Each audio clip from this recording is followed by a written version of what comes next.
Hello, Christy Beck here with Mommy Interrupted radio show, and just really myself, the goofy person that I am.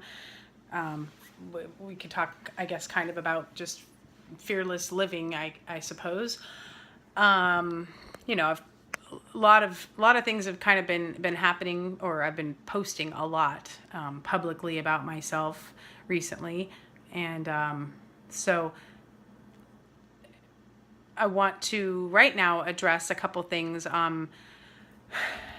My radio show, the Mommy Interrupted radio show, that's supposed to air, Sundays at 5 o'clock. It just finished a little bit ago, and due to a scheduling conflict, Eric, the producer, had asked me if we could record it yesterday, or conduct the interview and the show yesterday, so Saturday at 4 o'clock our time. So it was actually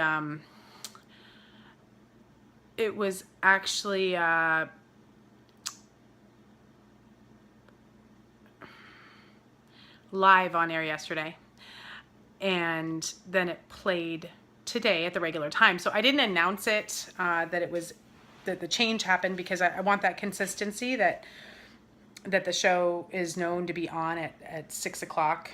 I mean, on Sundays, that it's known to be on at consistently Sundays, 5 o'clock Pacific, and 8 o'clock Eastern.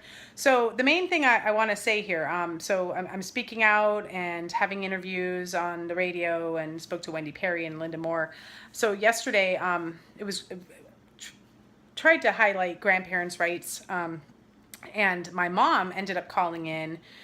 And for those of you who are my friends on Facebook, you know that this afternoon, kind of actually right before the show is about to air, my parents are on their way down to Southern California, and my mom,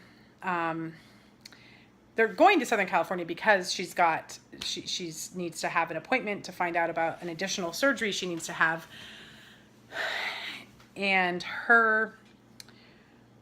while they're on their way their drive down there today, her blood pressure just dropped like 50/35 out of nowhere. They were in a restaurant. My dad talked about, hey, should we get an ambulance? Some other people, the manager of the restaurant, noticed my mom's skin looked gray, and other people were so nice, apparently. And so my mom was taken by ambulance somewhere near Solvang area to the hospital, to the emergency room. And the paramedics were really concerned when they saw her. And so, meanwhile today, I didn't find out until it was like 3 o'clock or so. My dad called and let me know that this was going on, but that she was in the emergency room. And so, my show was airing today, and it was on. And then I found out during the show that my mom was out of the ER, and then I posted, please pray for my mom. And I just find it so ironic, and especially considering what we discussed on the show. So when my mom came on the show yesterday, if you want to watch it, I'll be posting or listen to it. I'll be posting the podcast for it, so you can listen to it. My mom's interview is at the very end, but she talked about missing Hannah, and I had her. I requested my mom to pick a song kind of to dedicate to Hannah, and the song that she chose was "Forever Young" by Jay-Z, because that's a song that Hannah used to say that reminded her of my mom. And I kind of said, well, that's cute, because my mom's like so young and kind of a little, young grandma. And so it's just kind of really interesting, because on that show also I really highlighted and talked about, it even made it more emotional for me as I was listening then to the rest of the final part of the show, about how sad it is right now. my mom thought she was going to die. She almost died today, and how sad that would be, not only for my parents, for me, but like even, for Hannah to have her grandmother pass away during this time, if that were to happen, and to not be able to say goodbye, or to have been reconnected. And that's the part, one of the things that alienation kind of teaches all of us. It's like life is short. Not just alienation, but of course we have, I'm sure we've all had friends that pass really young and really early and sudden, and then you kind of get that wake up call that, shoot, life is short and who knows what can happen. And I just got another example of that today, and it was like so synchronistic, because it was during the time the show was airing, talking about that, and then during that time she's in the hospital and rushed to the ER and really felt like she was going to die. And ultimately, I guess it was just like this extreme dehydration, which is really weird because my mom drinks a lot of fluids. So we don't really understand how it happened, or what exactly the exact details of it are. But my parents, I had a conversation with my parents, and my mom sounded fine, back to normal, and they're on their way again on the road to LA for her doctor appointment tomorrow at Cedars-Sinai to talk about her surgery. So I thank you to all of you who did comment and post and, send your support and prayers to my mom. I was really proud of her to be on my show yesterday, because what I asked her was, what's something that she'd want the listeners to know, and her 3-point message was, she said to not take it personally. So if your child or the grandchild is alienating you, to not take it personally, to be patient, and to send them love.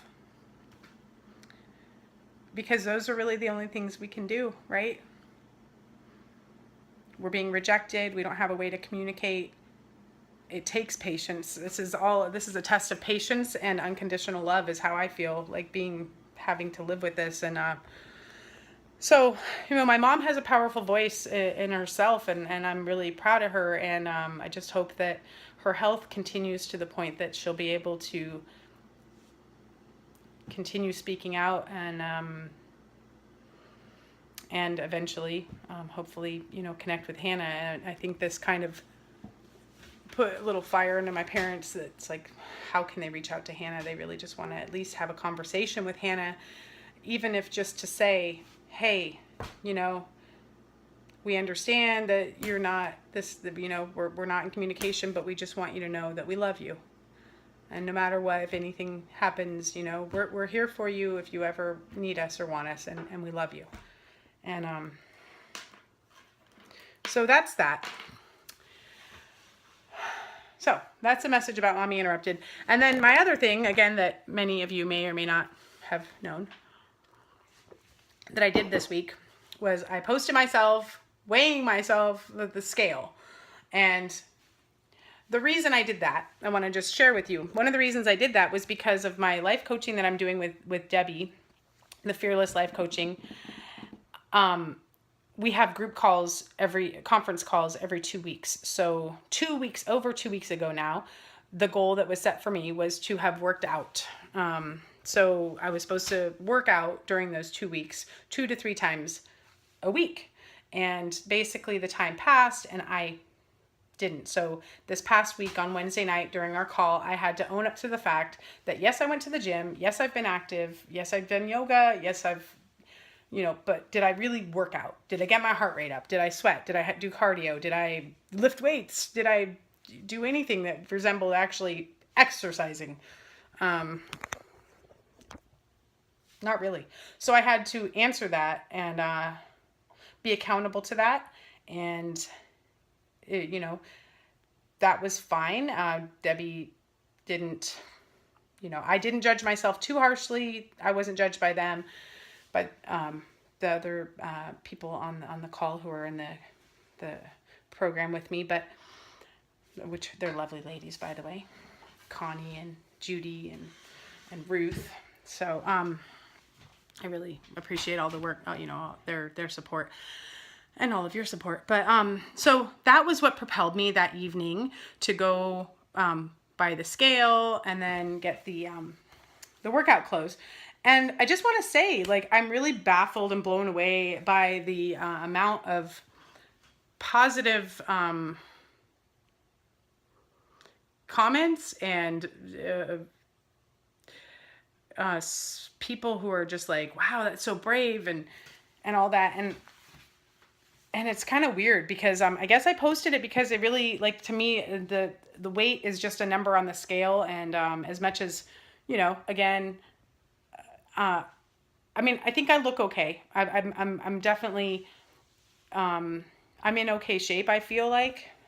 So I know I've weighed a lot more, and I know I have a lot of really awesome, amazing people in my life who may look at me and go, really, Christy, like, what are you struggling with? You look pretty good. But regardless, I mean, I know there are people who are really fit who probably would never post themselves weighing themselves, and I don't know. So anyway, all I want to say is, yes, I know in our society it's kind of a like, oh my gosh, you weighed yourself and put it on Facebook, you're crazy, or you're super brave. And I posted it, went to sleep, woke up, saw the messages, and now it has so many views. And I don't have any weird feeling. I don't have any fear. I don't have any regret about it because I have no attachment to the weight, the number on the scale. And I guess that's maybe what I was hoping to kind of share with people, that it's like, let's just work on being healthy. Let's eat healthy. I've been on paleo mostly for over 3 years, and granted, over the last 6 months to a year, I don't want to say cheated because it's not cheating, but I've strayed more often, and I like chocolate, and there's some wine up there, so some of that I've allowed in, and some other food that I enjoy that's not really on my program. But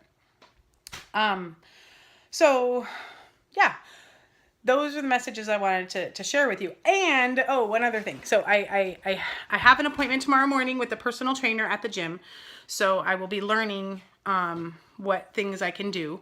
But also yesterday I went to ecstatic dance in Santa Cruz for the first time. I've done ecstatic dance and I love it. It's amazing. But I usually go Sundays mornings in Palo Alto because I was living closer that direction. I was in Campbell. But I haven't gone for a while just because of the way my schedule has been. So it just so happened that after my show aired last night, or recorded last night at 4 o'clock till 5:30, I decided I had time to go to this ecstatic dance, and and I did some funky move. I did like some move close to the splits that my legs weren't prepared for. My legs slid, and I heard like a pull and a pop, and felt a pop in my hamstring. And I've been in pain like all day. Yeah. So tomorrow I'm going to be starting to try to work out. And hopefully we'll be able to do something to, I don't know. I mean, I've been stretching it, and that's not good. I hope it's actually just okay and it'll heal better. But so that's my little update. Thank you all for all of your support in all the areas of all the things that I am sharing. I'm sharing a lot right now. It's like, what do I have to lose? If something that I share can help somebody else out there, then why not? I mean, I've said for a while I'm an open book, and as you can see, I'm pretty much an open book. So anyway, happy Sunday. I hope that you guys were able to get outside this weekend and enjoy. In this area, it was gorgeous. I mean, it was just a beautiful weekend, and I didn't end up doing really anything outside myself. I spent a little bit of time outside, but I've been doing important things and networking and having phone calls with really awesome people and advocates and psychologists and, promoting the show. And so I went ecstatic dance, and today I went to see a play in Ben Lomond that was by this, I don't know where the little name of the little theater company is, like Little People Theater or something. But it was Dorothy Potter and the Wizards of Oz. And I had a smile on my face like the whole time because these kids were amazing and they are talented, and it's just a reminder that, our children are our future, and we really need to put them first and invest in them and let them know that they're loved, and do everything we can to keep their self-esteem intact, and let them be imaginative and, use their imaginations, and teach them to respect their parents, respect their elders, respect their teachers, and teach them the importance of hard work as well. Like, I was watching these kids in this play, and I'm like, wow, some of these kids are really young, but they're this acting in a play. It's like that's teaching them a lot. So anyway, that's my little 16-minute and 40-second clip. Peace out. Happy weekend, and I'll be back to you soon.